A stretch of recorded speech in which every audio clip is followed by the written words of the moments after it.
แปลหนังสือธรรมบทภาคที่4เรื่องแห่งสามเณรชื่อว่าสังกิจจะ หน้า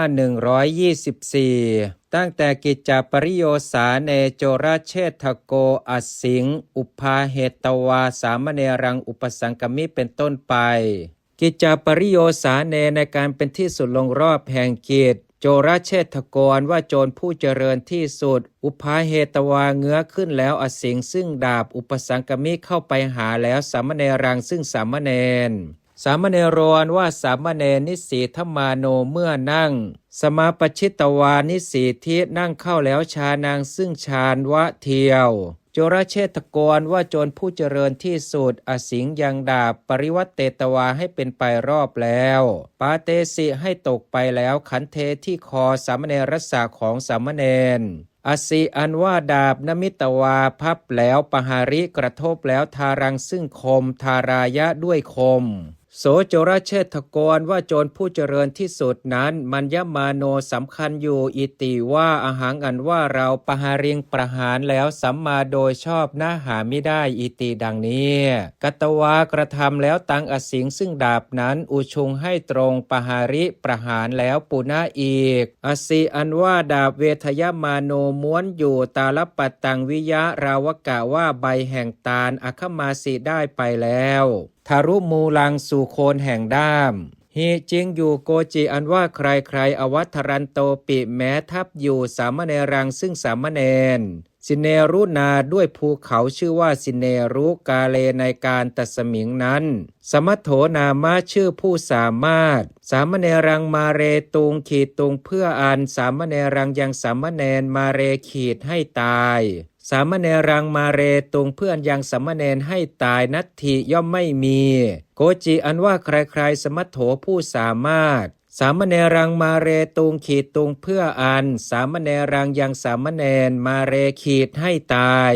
สามเณรังมาเรตุงเพื่อนยังสามเณรให้ตายอสินาด้วยดาบนัตถิย่อมไม่มีปะเควะก่อนนั่นเทียวโจรเชษฐกรว่าโจรผู้เจริญที่สุดทิสวาเห็นแล้วปาฏิหาริยังซึ่งปาฏิหาริย์ต่างนั้นจินเตสีคิดแล้วอิติว่าปุเพในการก่อนอสีอันว่าดาบเมของเราฉินทติย่อมตัดศิลาถำพังซึ่งเสาอันเป็นวิการแห่งหินวาหรื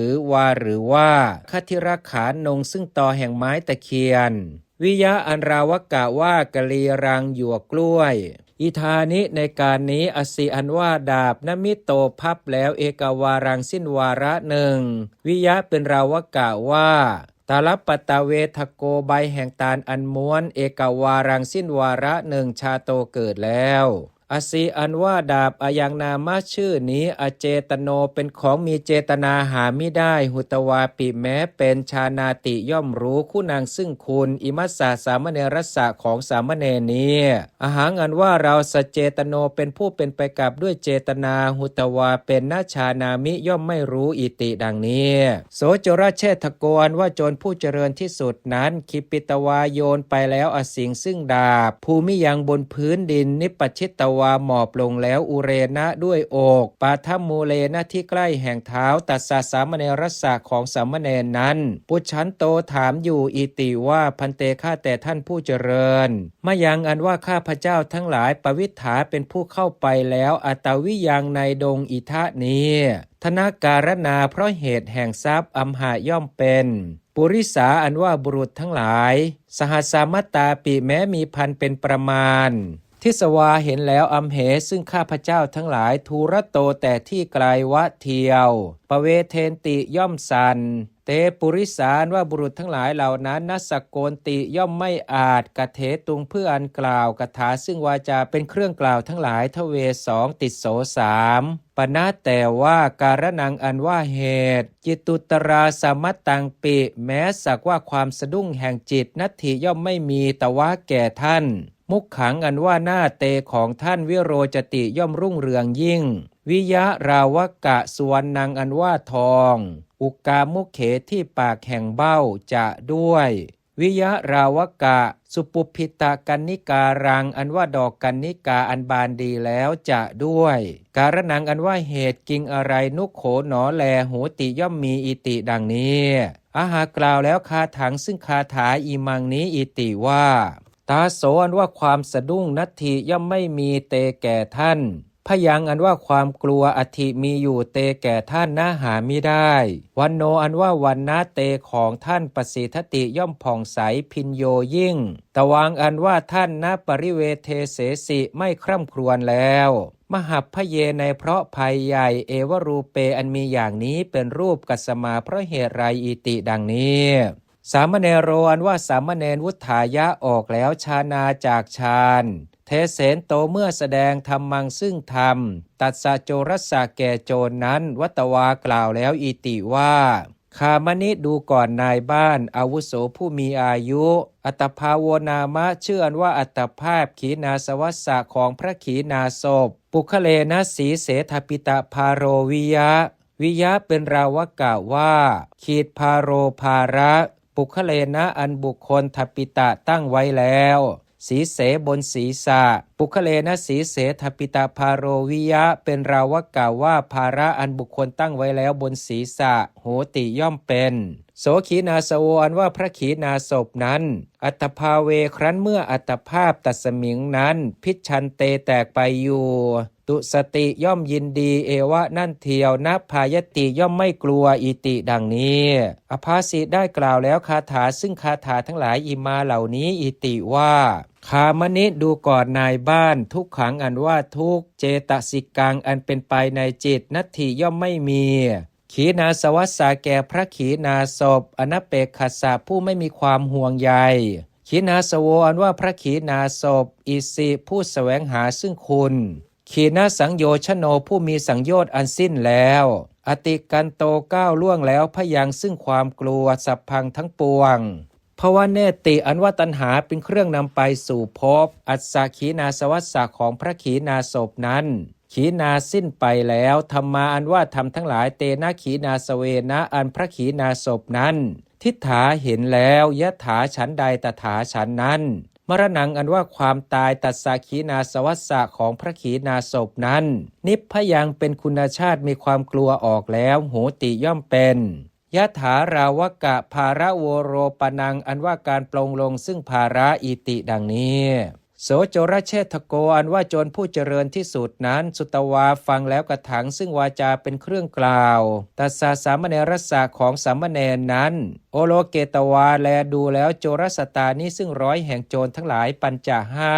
อาหากล่าวแล้วอิติว่าตุมเหอันว่าท่านทั้งหลายคริสธาจะกระทำกิงอย่างไรอิติดังนี้เตโจรานว่าโจรทั้งหลายเหล่านั้นอาหังสุกล่าวแล้วอิติว่าสามิข้าแต่นายปานะก็ตุมเหอันว่าท่านทั้งหลายเล่าอิติดังนี้โจรเชษฐโกอันว่าโจรผู้เจริญที่สุดอาหากล่าวแล้วอิติว่ากิจจังอันว่ากิจอาคารมัชเชในท่ามกลางแห่งเรือนมะของเรานัตถิย่อมไม่มีทิสวาเพราะเห็นปาฏิหาริยังซึ่งปาฏิหาริย์เอวรูปังอันมีอย่างนี้เป็นรูปตาวากรอาหารอันว่าเราปปชิตสามิจักบวชสันติเกในสำนักอายัสสะของพระผู้เป็นเจ้าอิติดังนี้เตโจรานว่าโจรทั้งหลายเหล่านั้นอาหังสุกล่าวแล้วอิติว่าไม่ยังปิแม้อันว่าเราทั้งหลายกริสามารถจะกระทำตถาเหมือนอย่างนั้นเอวะนั่นเทียวอิติดังนี้โจรเชษฐโกนว่าโจรผู้เจริญที่สุดอาหากล่าวแล้วอิติว่าตาดูก่อนพ่อทั้งหลายสาธุอันว่าดีละอิติดังนี้ตาโตในลำดับนั้นโจราอันว่าโจรทั้งหลายปัญจสตาปิแม้มี105เป็นประมาณวันทิตวาไหว้แล้วสามเณรังซึ่งสามเณรยาจริงสุขอแล้วปพชังซึ่งการบวชโสสามเณรอันว่าสามเณรนั้นชินทิตวาตัดแล้วเกเสซึ่งผมทั้งหลายจะด้วยวัฏฐทัสสาซึ่งชายแห่งผ้าทั้งหลายจะด้วยอสิธาราหิด้วยคมแห่งดาบทั้งหลายโจรานังของโจรทั้งหลายเตสังเหล่านั้นเอวะนั่นเทียวพระชิตวาย้อมแล้วตามพระมัตติกายะด้วยดินแดงเตโจเรยังโจรทั้งหลายเหล่านั้นอัจฉาเทตวาให้นุ่งห่มแล้วกาสายานิซึ่งผ้ากาสายะทั้งหลายตานิเหล่านั้นปฏิฐาเปตวาให้ตั้งอยู่เฉพาะแล้วสีเลสุในศีลทั้งหลายทัสสุ10อาทายะพาวแล้วเตสามเณเรซึ่งสามเณรทั้งหลายเหล่านั้นคัดฉันโตไปอยู่จินเตสีคิดแล้วอิติว่าสเจท่าว่าอาหังอันว่าเราอทิสวาไม่เห็นแล้วเถเรซึ่งพระเถระทั้งหลายวะเทียว ขมิสสามิจักไปไซเตเถรานว่าพระเถระทั้งหลายเหล่านั้นนาสกิจสันติจักไม่อาจกาตุงเพื่อนกระทำสมณธรรมังซึ่งสมณธรรมเตสังเถรานังแห่งพระเถระทั้งหลายเหล่านั้นหนาเถโรอันว่าพระเถระเอโกปิแม้รูปหนึ่งณอสักขิไม่ได้อาจแล้วสันทาเรตุงเพื่ออันทรงไว้พร้อมอสูนิซึ่งน้ำตาทั้งหลายปภูติจำเดิมโจรานังมังคเหตวานิขันตกาลโตขีดกาลโตแต่การโจรานังแห่งโจรทั้งหลายคเหตวาพาเอาแล้วมังซึ่งเรานิขันตะขีดออกไปแล้วโจรานังมังคเหตวานิขันตกาลโตแต่การแห่งโจรทั้งหลายพาวแล้วซึ่งเราออกไปแล้วเตสังเถรานังเมื่อพระเถระทั้งหลายเหล่านั้นจินเตนตานังคิดอยู่อิติว่าสามเณโรอันว่าสามเณรโจเรหิอันโจรทั้งหลายมาริโตให้ตายแล้วโนโขหรือหนอแลอุทาหุหรือว่าสามเณโรอันว่าสามเณรโจเรหิอันโจรทั้งหลายมาริโตให้ตายแล้วโนหามิได้อิติดังนี้กรรมฐานังอันว่ากรรมฐานอภิมุขขังเป็นคุณชาติมีหน้าเฉพาะพระวิสติจักเป็นนาหามิได้ตัสมาเพราะเหตุนั้นอหังอันว่าเราทิสวาเห็นแล้วเตเถเรซึ่งพระเถระทั้งหลายเหล่านั้นว่าเทียวขมิสสามิจักไปอิติดังนี้โสสามเณโรอันว่าสามเณรนั้นปัญจสตภิกขุปริวาโรผู้มีภิกษุมี105เป็นประมาณเป็นบริวารคันตวาไปแล้วตถาฐาเนในที่นั้นวจเนครั้นเมื่อคำอิติว่าสังกิจจะดูก่อนสังกิจจะสัพปุริสะผู้เป็นสัตตบุรุษชีวิตตังอันว่าชีวิตเตอันเธอลัดทางได้แล้วกิ่งหรืออิติดังนี้เตหิภิกขุหิอันภิกษุทั้งหลายเหล่านั้นปฏิรัทัสสาเสหิผู้มีความเบาใจอันได้เฉพาะแล้วทัสเนนะเพราะการเห็นอัตโนซึ่งตนวุตเตกล่าวแล้ววัตวากล่าวแล้วอิติว่าพันเตข้าแต่ท่านผู้เจริญอามาขอรับเอวังอันว่าอย่างนั้นอิเมอันเตวาสิการว่าอันเตวาสิกทั้งหลายเหล่านี้มังมาเรตุกามาขีดกามาเป็นผู้ใคร่มาเรตุขีดเพื่ออันมังยังกระผมมาเรตุขีดให้ตายมังมาเรตุกามาเป็นผู้ใคร่เพื่อนยังกระผมให้ตายหุตวาเป็นอสโกนตาไม่อาจอยู่มังมาเรตุงขีดตุงเพื่ออันมังยังกระผมมาเรขีดให้ตายมังมาเรตุงเพื่ออันยังกระผมให้ตายปสีทิตวาเลื่อมใสแล้วคู่เนในคุณมะมะของกระผมสุตวาฟังแล้วทำมังซึ่งทำปัพพชิตาบวชแล้วอาหารกันว่ากระผมอาคโตเป็นผู้มาแล้วอัมหิย่อมเป็นอาสายะด้วยความหวังอิติว่าอาหารอันว่าเราทิสวาเห็นแล้วตุมเหซึ่งท่านทั้งหลายขมิสสามิจักไปอิติดังนี้ตุมเหอันว่าท่านทั้งหลายอัปปมัตตาเป็นผู้ไม่ประมาทแล้วหุตวาเป็นกโรธาจงกระทำสมณธรรมังซึ่งสมณธรรมอาหารอันว่ากระผมขมิสสามิจักไปสันติกังสู่สำนักสัตถุของพระศาสดาอิติดังนี้วันทิตวาไหว้แล้วภิกขุซึ่งภิกษุทั้งหลายเตเหล่านั้นอาทายะพาเอาแล้วอันเตวาสิเกซึ่งอันเตวาสิกทั้งหลายอิตเรเหล่านอกนี้คันตวาไปแล้วสันติกังสู่สำนักอุปชายัสสะของพระอุปชาวจเนครั้นเมื่อคำอิติว่าสังกิจจะดูก่อนสังกิจจะอันเตวาสิการว่าอันเตวาสิกทั้งหลายเตอันเธอลัทธาได้แล้วกิ่งหรืออิติดังนี้เถเรนะอันพระเถระวุตเตกล่าวแล้ววัตวากล่าวแล้วอิติว่าพันเตข้าแต่ท่านผู้เจริญอามาขอรับเอวังอันว่าอย่างนั้นอิติดังนี้อโรเจสิบอกแจ้งแล้วปวัตติงซึ่งเหตุอันเป็นไปทั่วต่างนั้นจากก็วจเนครั้นเมื่อคำอิติว่าสังกิจจะดูก่อนสังกิจจะตวังอันว่าเธอคัจฉะจงไปตวังอันว่าเธอปัสสาหีจงเฝ้าสัทธารังซึ่งพระศาสดาอิติดังนี้เถเรนะอันพระเถระวุตเตกล่าวแล้วสัมปติชิตวารับพร้อมแล้วอิติว่าสาธุอันว่าดีละอิติดังนี้วันทิตวาไหว้แล้วเถรังซึ่งพระเถระอาทายะพาวแล้วอันเตวาสิเกซึ่งอันเตวาสิกทั้งหลายเตเหล่านั้นคันตวาไปแล้วสันติกังสู่สำนักสัตถุของพระศาสดาวจเนครั้นเมื่อพระดำรัสอิติว่าสังกิจจะดูก่อนสังกิจจะอันเตวาสิการว่าอันเตวาสิกทั้งหลายเตอันเธอลัทธาได้แล้วหรืออิติดังนี้ สัทธาราปิแม้อันพระศาสดาวุเตตรัสแล้วอโรเจสีกราบทูลแจ้งแล้วปวัตติงซึ่งเหตุอันเป็นไปทั่วต่างนั้นสัทธานว่าพระศาสดาปุจิตวาตรัสถามแล้วอิติว่าภิกขเวดูก่อนภิกษุทั้งหลายกิระได้ยินว่าเอวังอันว่าอย่างนั้นหรืออิติดังนี้วัจเนครั้นเมื่อคำอิติว่าพันเตข้าแต่พระองค์ผู้เจริญอามาพระเจ้าข้าเอวังอันว่าอย่างนั้นอิติดังนี้เตหิภิกขุหิอันภิกษุทั้งหลายเหล่านั้นวุตเตกราบทูลแล้ววัตวาตรัสแล้วอิติว่าอิธานิสีเลปฏิทายะเอกทิวสังปิชีวิตังชีวิตังอันว่าอันปฏิทายะตั้งอยู่เฉพาะแล้วสีเลในศีลชีวิตตังเป็นอยู่เอกทิวสังปิแม้สิ้นวันหนึ่งอิธานิในการนี้อิธานิสีเลปฏิทายะเอกทิวสังปิชีวิตตังอันว่าอันตั้งอยู่เฉพาะแล้วในศีลเป็นอยู่แม้สิ้นวันหนึ่งในการนี้สายโยเป็นธรรมชาติประเสริฐกว่า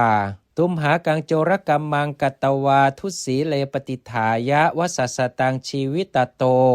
ชีวิตโตกว่าการกัตตวากระทำแล้วโจรกรรมังซึ่งโจรกรรม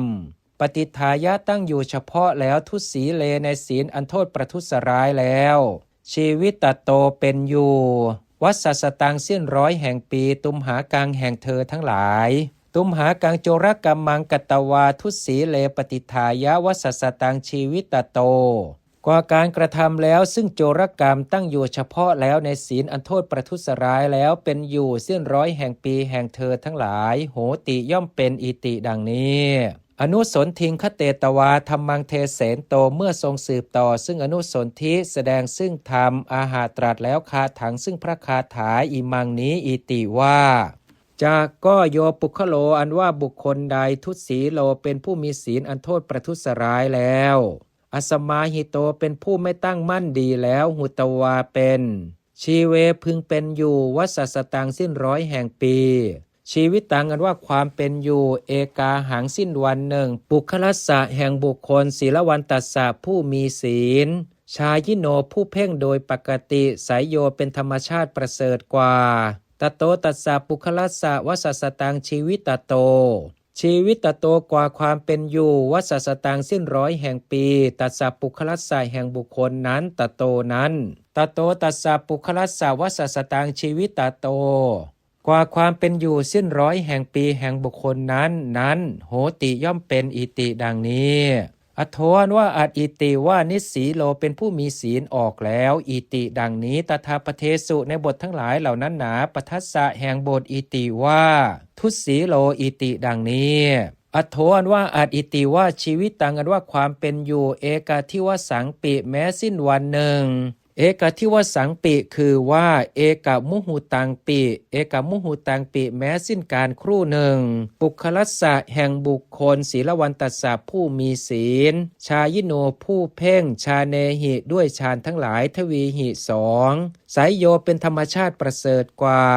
สายโยคือว่าอุตตมังเป็นธรรมชาติสูงสุดชีวิตโตกว่าความเป็นอยู่วสัสสตังสิ้นร้อยแห่งปีปุคลัสสะแห่งบุคคลทุศีลัสสะผู้มีศีลอันโทษประทุษร้ายแล้วอิติดังนี้ปทัสสะแห่งบทอิติว่าศีลวันตัสสะอิติดังนี้เทศนาวสาเนในการเป็นที่สุดลงแห่งเทศนาภิกขุอันว่าภิกษุทั้งหลายปัญจสตาปิแม้มี105เป็นประมาณเตเหล่านั้นปาปุนิงสุบรรลุแล้วอรหัตตังซึ่งความเป็นแห่งพระอรหันต์สหกับปฏิสัมพิทาเหตุด้วยปฏิสัมพิทาทั้งหลายธรรมเทศนาอันว่าพระธรรมเทศนาสาธิกาเป็นเทศนาเป็นไปกับด้วยวาจามีประโยชน์อโหสิได้มีแล้วสัมปตะมหาชนสาปิแม้แก่มหาชนพูดถึงพร้อมแล้ว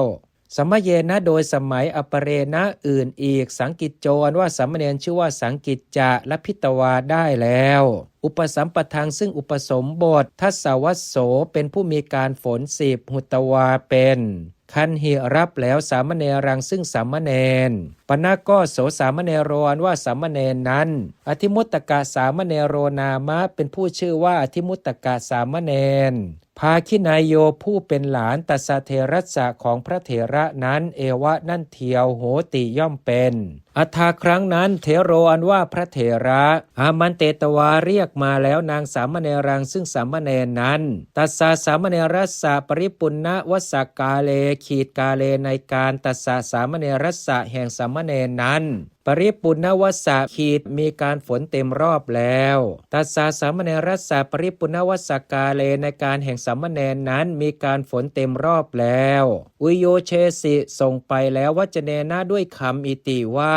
อาหางันว่าเรากริสามิจะกระทำอุปสัมปทังซึ่งการอุปสมบทเตแก่เธอตวังอันว่าเธอคัจฉาจงไปตวังอันว่าเธอปุชิตวาถามแล้ววัสสะปริมาณังซึ่งปริมาณแห่งการฝนสันติเกในสำนักยาตกานังของญาติทั้งหลายเอหีจงมาอิติดังนี้โสสามเณโรอันว่าสามเณรนั้นคัจฉันโตไปอยู่สันติกังสู่สำนักมาตาปิตูนางของมารดาและบิดาทั้งหลายปัญจสเตหีโจเรหีพลิกมัฏฐายะมาริยมาโนผู้โจเรหีอันโจรทั้งหลายปัญจสเตหีมี105เป็นประมาณมาริยมาโนให้ตายอยู่พลิกมัฏฐายะเพื่อประโยชน์แก่พลีกรรมปัญจสเตหิโจเรหิพลิกมัฏฐายะมาริยมาโนผู้อันโจรทั้งหลายมี105เป็นประมาณให้ตายอยู่เพื่อประโยชน์แก่พลีกรรมอันตรามเคในระหว่างแห่งหนทางเทเสตวาแสดงแล้วธรรมังซึ่งธรรมเตสังโจรานางแก่โจรทั้งหลายเหล่านั้นปันนจิตเตหิโจเรหิวิสัทโธผู้โจเรหิอันโจรทั้งหลายปันนจิตเตหิผู้มีจิตเลื่อมใสแล้ววิสัทโธปล่อยแล้วปณจิตเตหิโจเรหิวิสัทโธผู้อันโจรทั้งหลายผู้มีจิตเลื่อมใสแล้วปล่อยแล้ววจเนนะด้วยคำอิติว่า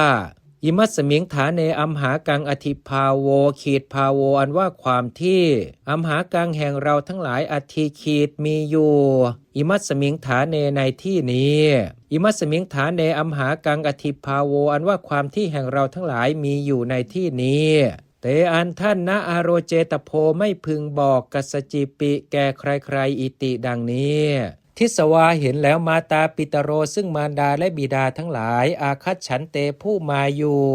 ปฏิปเทในหนทางตอบอนุรักขันโตตามรักษาอยู่สัจจังซึ่งคำสัตย์ณอาโรเจสิไม่บอกแจ้งแล้วเตสังมาตาปิตูนางแก่มารดาและบิดาทั้งหลายเหล่านั้นปฏิปัชชันตานางปิแม้ผู้ดำเนินไปอยู่